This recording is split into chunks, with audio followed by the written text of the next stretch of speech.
Mr. President. The senator from Vermont. Mr. President, I do not agree with the Speaker of the House, John Boehner, on very much. But I do agree that it is an excellent idea for there to be a joint session of Congress in the fall to hear from Pope Francis. To my mind, in the last few years, the Pope has played an extraordinary role in speaking out on issues of enormous consequence that impact every man, woman, and child, not just in our country, but on the planet. And he has shown great courage in raising issues that we very rarely hear discussed here in the Congress or in parliaments around the country. And what I want to do just briefly this afternoon is quote and discuss some of the statements that the Pope has made that I think we need to listen to. So I think it is a wonderful idea that Speaker Boehner has invited the Pope, but I think it's important that we also listen to what he has said. Quote, "We have created new idols." This is from Pope Francis. Quote, "We have created new idols. The worship of the golden calf of old has found a new and heartless image in the cult of money and the dictatorship of an economy which is faceless and lacking any truly humane goal." And then on another occasion, what he says is, and I quote, "Man is not in charge today. Money is in charge. Money rules." End of quote.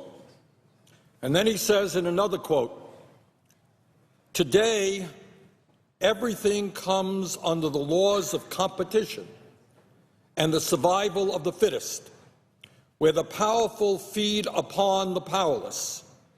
As a consequence, masses of people find themselves excluded and marginalized, without work, without possibilities, without any means of escape." End of quote. And then he says on an issue that is, I think, very relevant to this body. He says, and I quote, "In this context, some people continue to defend trickle-down theories which assume that economic growth encouraged by a free market will inevitably succeed in bringing about greater justice and inclusiveness in the world. This opinion, which has never been confirmed by the facts, expresses a crude and naive trust in the goodness of those wielding economic power and in the sacralized workings of the prevailing economic system." And then he talks, in a sense, about the media, and he says, and I quote, "These things become the norm. That some homeless people die of cold on the streets is not news. In contrast, a 10-point drop on the stock markets of some cities is a tragedy." In other words, when people die because they are poor and hungry and cold, that's not news. But a 10-point drop in the stock market becomes a tragedy. And then he says, and I quote, "We must say we want a just system, a system that enables everyone to get on. We must say we don't want this globalized economic system which does us so much harm." So here you have the leader of the Catholic Church raising profound issues about the state of the economy, certainly not just in the United States, but all over the world. And I don't want to paraphrase him, but my interpretation of what he is saying is that money cannot be an end in itself. The function of an economic system is not just to let the marketplace reign, and end up in a situation where a small number of people have incredible wealth while so many people have virtually nothing. That's true not just in the United States, but even more true around the world. We have a situation right now, Mr. President, incredible as it may sound, where the wealthiest 85 people in the world own more wealth than the bottom half of the world's population.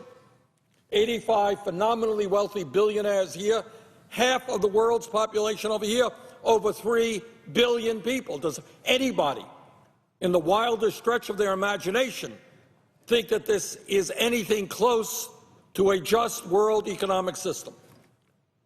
And Oxfam recently told us that within the global economy, within a year or two, Mr. President, the top 1% of the world's wealthiest people will own more wealth than the bottom 99%. What religion condones this type of economic disparity? What political party should condone this type of economic disparity? And what the Pope is essentially saying is we need to pay attention to those people who are hurting, not just the homeless, not just the hungry, but those people who are working longer hours for lower wages at exactly the same time when in this country we have seen a proliferation of millionaires and billionaires. Is that what our economy is supposed to be about? Mr. President, let me just amplify what the Pope was saying by giving you some cold statistics in terms of what is going on in the United States of America. I'm not talking about the global economy. I'm not talking about Greece, where unemployment is 25% and where their economy has contracted by a quarter in the last 6 years. I'm talking about the American economy. Mr. President, since 1999, the median middle-class family, that family right in the middle of the American economy, has seen its income go down by almost $5,000 after adjusting for inflation.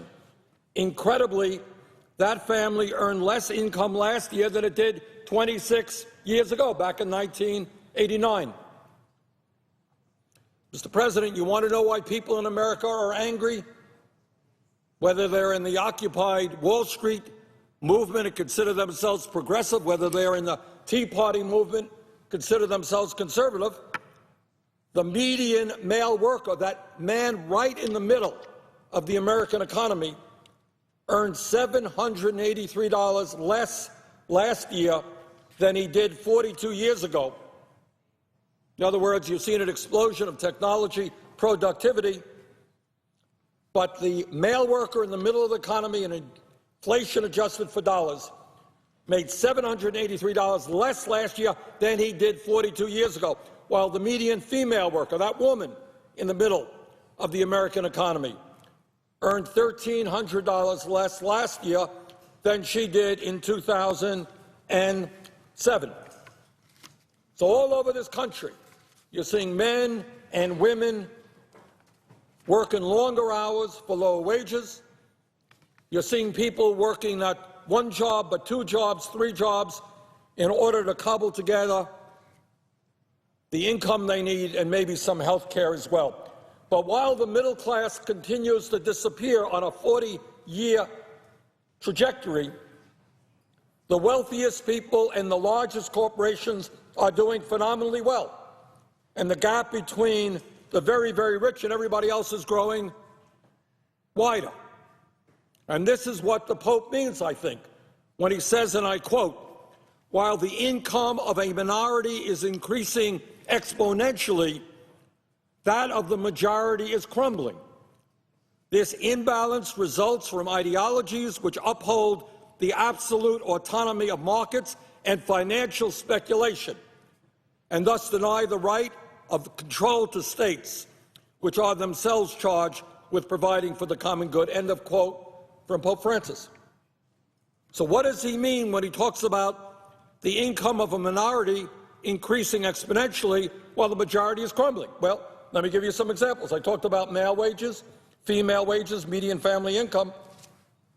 Well, let me talk about what's going on among the top 1%. Today, the top 1% in America now own about 41% of the entire wealth of our country, while the bottom 60% own less than 2%. Let me repeat that. Top 1% owns over 40% of the wealth. The bottom 60% own less than 2%. Today, incredibly, the top 1/10 of 1% now own almost as much wealth as the bottom 90%.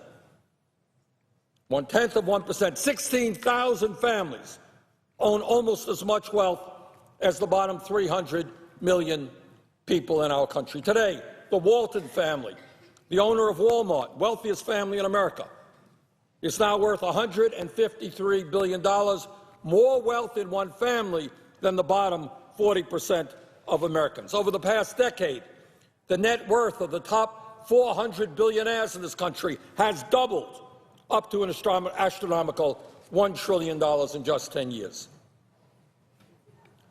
In terms of income, as opposed to wealth, almost all of the new income generated in recent years since the Wall Street crash has gone to the top 1%. In fact, the last information that we have indicates that over 99% of all new income generated in this country goes to the top 1%.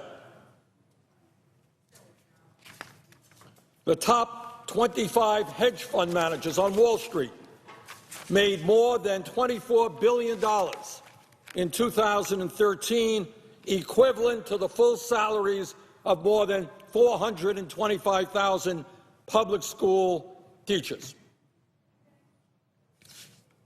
So what we are seeing in this country is growing income and wealth inequality. What we are seeing around the world is the same.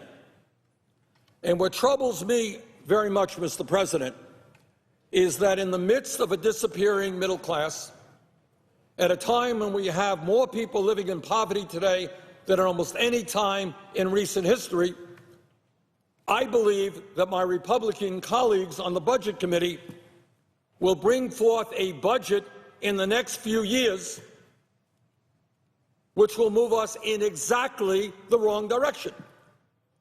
When the rich get richer, their proposal will be, let's give more tax breaks to millionaires and billionaires. When large corporations are enjoying huge profits and major corporation after major corporation is paying nothing in federal income tax, their proposal will be, let's give more tax breaks to large multinational corporations. And then after giving tax breaks to the rich and large corporations, they then say, well, we want to balance the budget. And the way we're going to balance the budget is on the backs of a disappearing middle class, on the backs of millions of working families, on the backs of the poorest and most vulnerable people in this country. This is the Robin Hood principle in reverse. This is taking from the poor and working people and giving it to the millionaires and billionaires. And I would hope the American people say enough is enough. We don't need more tax breaks for the rich and large corporations. We don't need to cut Social Security, Medicare, Medicaid, education, nutrition programs for hungry people, Pell Grants so the kids can go to college. That is not what we should be doing. In fact, we should be moving in exactly the other direction. From 1983 to a few years ago, what we have seen in this country is an incredible transfer of wealth from the bottom 90% to the top 1%. We're talking about trillions of dollars in wealth going from the bottom 90% to the top 1%. And most Americans are saying enough is enough. We don't need more austerity for the middle class. We don't need to cut Social Security, Medicare, and Medicaid. Maybe it's time for some austerity for the top 1%. So, Mr. President, I hope that when we come together to discuss the budget, members of the Senate will listen to what Pope Francis has been talking about and give us a budget which works for the most vulnerable people in this country, which works for tens of millions of working families, and does not simply work for large campaign donors. And with that, Mr. President, I would yield the floor and note the absence of a quorum. Clerk will call the roll. Mr. Alexander.